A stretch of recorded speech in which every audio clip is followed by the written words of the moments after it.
குல வழக்கங்கள்.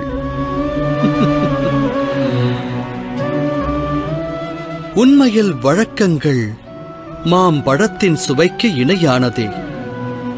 பிஞ்சாக இருக்கும் வேளையில் கசப்பான சுவையை நல்கும். காயாக இருக்கும் வேளையில் அதன் சுவையானது புளிக்கும். அச்சுவையை விரும்புகின்றவர்கள் அக்காயை ஸ்வீகரிக்கின்றார்கள். ஆனால் சிறிது காலத்திற்கு பிறகு அது மதுரமான சுவையை நல்குகிறது.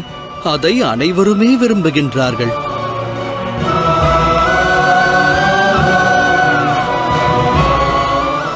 ஆனால் குறிப்பிட்ட காலத்திற்கு பிறகு அந்த கனி அழுகத் துவங்கும்.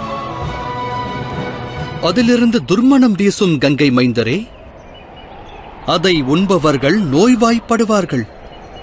முடிவில் அக்கனி எவருக்கும் பயன்படாத நிலையை அடைகின்றது. அனைவரும் அதை புறக்கணிப்பார்கள்.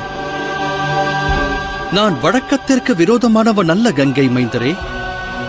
ஆனால் குல வழக்கம் துக்கத்தை விளைவிக்குமானால், கதியற்றவனுக்கு சதி செய்யுமானால், அக்குல வழக்கத்தினை பூமியினில் புதைத்து புது வழக்கத்தை தோற்றுவிப்பதே நல்வழியாகும். எந்த வழக்கமானது சதி செய்கின்றது?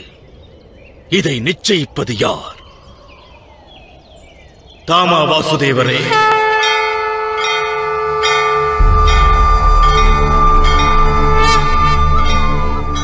நான் அல்ல. அதை காலமானது நிச்சயிக்கும். காலத்தின் மாற்றத்தை அனைவரும் ஏற்க வேண்டும் கங்கை மைந்தரே. அரச குலத்தைச் சேர்ந்த அனைவரும் இதை அறிய வேண்டியது அவசியம். கால மாற்றத்தால் அனைவருக்கும் நல்வாழ்வானது பிறக்கும் என்பதை உணர வேண்டும். அதற்கேற்றவாறு அரச குலம் தன் போக்கை மாற்ற வேண்டும்.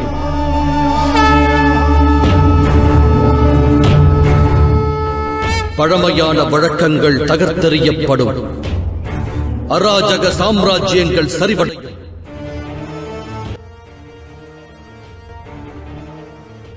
அச்சமயத்தில் புது தர்மமானது தோன்றும். புது யுகமானது பிறக்கும் கங்கையின் மைந்தரே.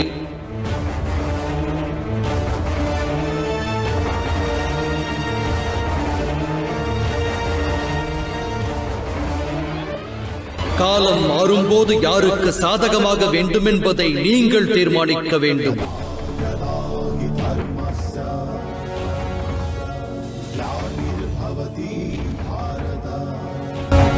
அரசனும் ஆண்டியும் இந்த மாற்றத்திற்கு உட்பட்டவராவர்.